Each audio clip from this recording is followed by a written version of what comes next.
Всім привіт, з вами Ігор, і сьогодні ми поговоримо про повітряні теплові насоси. Це відео для тих, хто до сих пір ніяк не може оприділитися, визначитися, який же йому тип теплового насоса поставити. Там вода, ґрунт, вода чи повітря, вода, як найпростіший начебто, і який рекламується багатьма фірмами, як найпростіший, найдешевший для вас. Там ми вам його швидко змонтуємо, поставимо, інсталятором, те вигодно. Але наскільки це вигідно споживачам, от сьогодні ми розберемося. Тобто я не кажу, що вони там кажуть неправду. Вони просто не договорюють всю правду. Отак я б сказав би. Просто не договорюють всю правду про ці повітряні теплові насоси або кондиціонери, або там ці середні. Зараз ми це розберемося. Але спочатку для нових глядачів, хто перший раз зайшов на мій канал про альтернативну енергетику, це всі саморобні економні рішення для простих людей, дешево, економно і сердито, як той казав. Це саморобний тепловий насос вода. Це сонячна електростанція без інвертора ЕКБ, це колектор сонячний, повітряний, тобто коли є сонце, мені взагалі навіть не треба вмикати той тепловий насос. Це в мене є ще досвід використання вітрогенератора, теж там плейлист є, і є ще плейлист про автономне опалення на базі 12-вольтового ДЦ циркуляційного насоса. Тобто циркуляційний насос і акумулятор, більше нічого не треба, і у вас працює все опалення, все циркулює, все функціклює і досить довго притом. Не так воно, що там висмокче його за сутки, за добу, бо це вже я досліди робив, експерименти, все це я вже пройшов.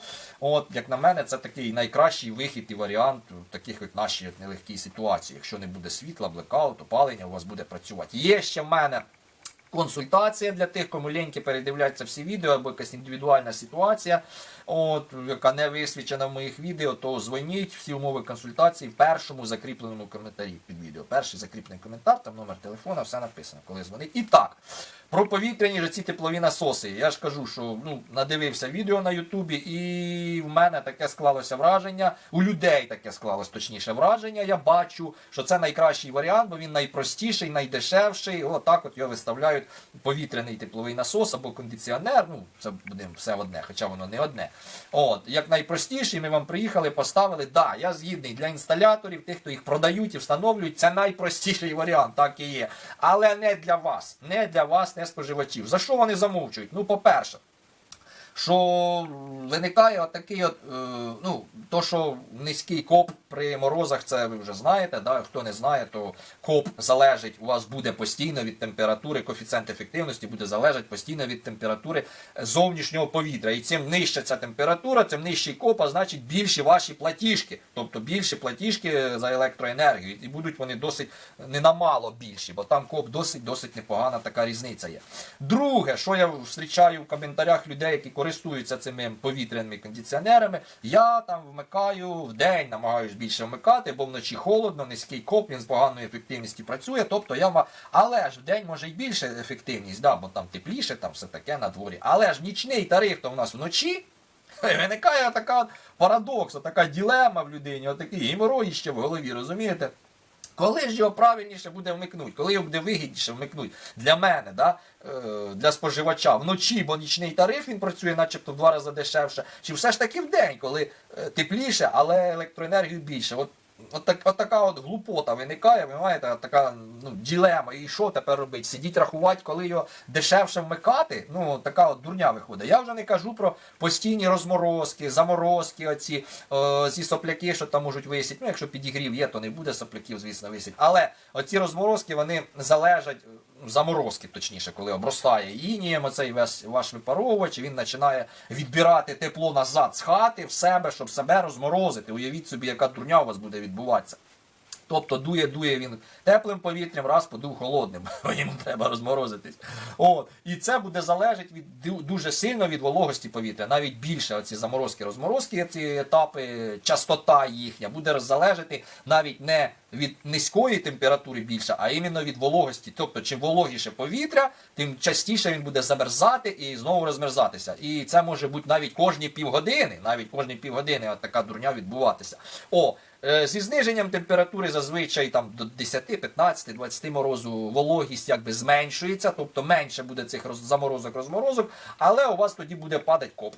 І він у вас там буде працювати з КОПом 2, 2,5 це я ще перебільшив, десь 2, а може навіть до 2. Тобто коп буде досить такий низенький, а якщо там уже мінус 30 там, чи сіки, то вже його можна, та який мінус 30, мабуть, вже нижче 20 його вже можна вимикати. Це ще залежить, звісно, від того, що ви встановите. Якщо самий дешевий якийсь кондиціонер, то там навіть і нижче нуля вже не дуже варто його використовувати. Хоча є зараз і не кондиціонер, і не тепловий насос. Щось таке середнє зробили. Да? Воно дешевше трохи за тепловий насос, справжній, але воно не дотягує до нього по характеристиках. Якесь таке компромісне рішення зараз і таке. Повітряний, справжній повітряний тепловий насос – це дуже дорого. Це дуже дорого, якщо він справжній повітряний тепловий насос, заточений під роботу іменно взимку на обігрів. Більше, а не на охолодження, як звичайний кондиціонер.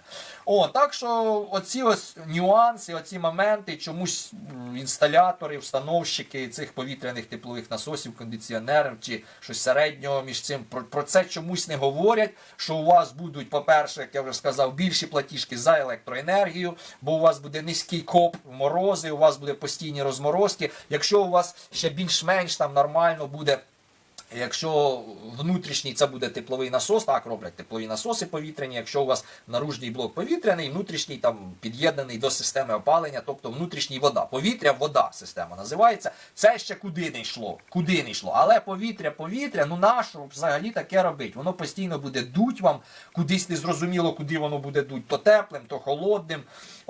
Я взагалі не вважаю це комфортним опаленням, коли в хаті щось дме. Ще літом це таке, але взимку, коли щось дме в хаті, та ще й шум оцей, все ж таки, хоч він як тихо там не працює, все ж таки шум від наружнього блока є. До того ж його чіпляють де? Зверху його чіпляють, хоча він має взимку висіти внизу. Розумієте? Радіатори ж не чіпляють під стелею. Аби він хоч внизу, все одно, хоч він і дме вниз тим теплим повітрям, я не знаю, як воно там перемішується. Мені здається, що все ж таки різниця температур буде під стелею і під підлогою на підлозі дуже значна від такого палу. Тобто повітря це взагалі самий такий фу-фу-фу варіант. Повітря-вода, це ще куди не йшло, це ще більш-менш нормально. Коли він під'єднується через теплообмінник, заводський або навіть самому зробити це не важко, там кондиціонер у вас є, там, чи повітряний наружний блок, поставили собі внутрішній теплообмінник, під'єднали пластинчатий з нержавійки, фреон вода під'єднали до системи опалення. Це ще куди не йшло. Тут і коп буде кращий, чим у повітря, і дуть нічого не буде, це ще таке. А от повітря, це вже, я взагалі кажу, завжди кажу, якщо у вас є вода на участку, і є куди її зливати. Зливати то не проблема. В мене воно просто під дерево біжить, ніяких проблем. Все впітується, все чудово, все поливається, взимку, і все росте, дерева, там нічого не пропало ще. Супер-пупер. Якщо є у вас вода на участку, є куди зливати, то у вас взагалі не має виникати питання, по ідеї, який вам тепловий насос встановить. Однозначно, 100%, 100%, без сумнівів, це буде вода-вода. Це буде вода, однозначно. Це для кого це варіант повітряний тепловий насос? Для тих, у кого нема води на участку, там дуже малий участок, дуже глибоко вода, що її просто нема сенсу піднімати тих 50 метрів, там 40-50 метрів, бо буде дуже дорого саме підняття цієї води. Коштувати, там підрахувала людина, що там кіловатний треба насос ставити, все таке, коп буде низький, хоча, мені здається, все одно коп був би вищий за ці повітряні теплові насоси, середній навіть коп.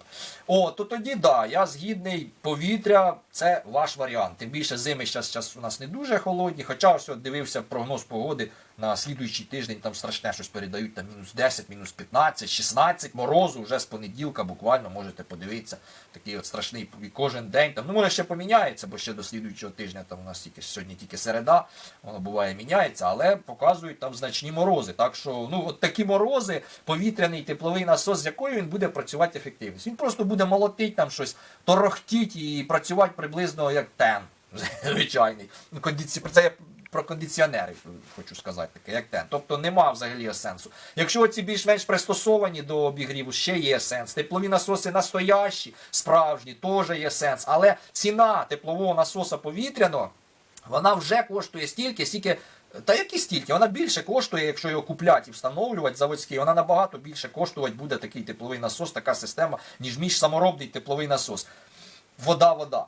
ніж мій оцей саморобний. Це, я ж кажу, саме дешевше. Я теж трохи не попався на оцю всю удочку і пропаганду за цими повітряними тепловими насосами на самому початку, коли тільки став забирати, навіть дифузор такий зробив, хотів встановити випаровувач повітряний на чердаку, бо там же ж наче тепліше, думав, хай собі там воно дує, хоча воно там, як воно там розмерзалося, ще не придумав, хотів, така була ідея, але я вовремя одумався, я відмовився від цього повітряного теплового насосу. Я дуже радий, що я не полінився, трохи покопав, підвів ту воду, завів, прокопав під вірандою, вивів ту воду від випаровувача десь туди далі, відвів від хати, щоб зливати в другу скважину. Ну, це все, що вам треба зробити. Це один раз всього-навсього на все життя вам треба буде покопати. Один раз покопати, уявіть собі, один раз, і потім все життя ви в шоколаді. У вас максимальний коп, ви не боїтеся морози, там не думаєте, чи його вмикати вдень, чи вночі, чи по нічному тарифу, чи по денному тарифу, щось там думаєте, вигадуєте, щось там,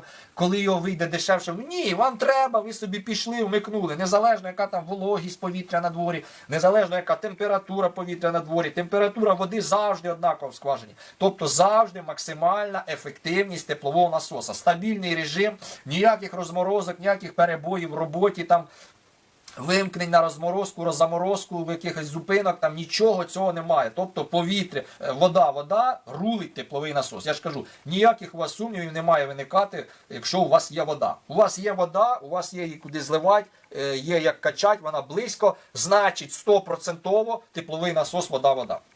Навіть ніяких сумнівів. І не треба вестися там на ті рекламні менеджерів, тих, що там якось рекламують ці повітряні, як найкращі, це для вас, це варіант, вода це не для вас, і все таке, це дурню якусь розказують, я не знаю на війну, що це не знаю. Я розумію, і я думаю, багато хто з моїх глядачів розуміє, що для інсталятора це найпростіше. Встановити цей повітряний, поїхали і все, а ви там мучитеся як хочете з тими розморозками, більшими платіжками за електроенергію, низьким копом. Та вже їх не стосується, розумієте? Їм головне встановити, включити, працює, гріє, все, гроші забрали, поїхали, все. А як у вас воно там буде працювати далі, скільки воно вам коштуватиме, ну про це ж, я ж кажу, мало хто говорить, щось цю інформацію замовчують. А я про це кажу, щоб у вас не було, як є, кажу, так, як я їх не продаю, ні ті теплові насоси, я нічого не продаю. Я просто розказую, як зробити на своєму каналі тепловий насос вода, і кажу так, як воно є насправді, Фу, де забалакався. Ну от і все, що я хотів сказати, так що робимо теплові насоси вода. Якщо щось не зрозуміло, пишіть. Якщо є там ще якісь поради і зауваження на рахунок тих повітряних теплових насосів, на їхню неефективність, теж пишіть це. Це для моїх глядачів буде добре, хто ще вагається. Що не зрозуміло, дзвоніть, консультація працює. Все, всім до побачення, до слідуючих відео.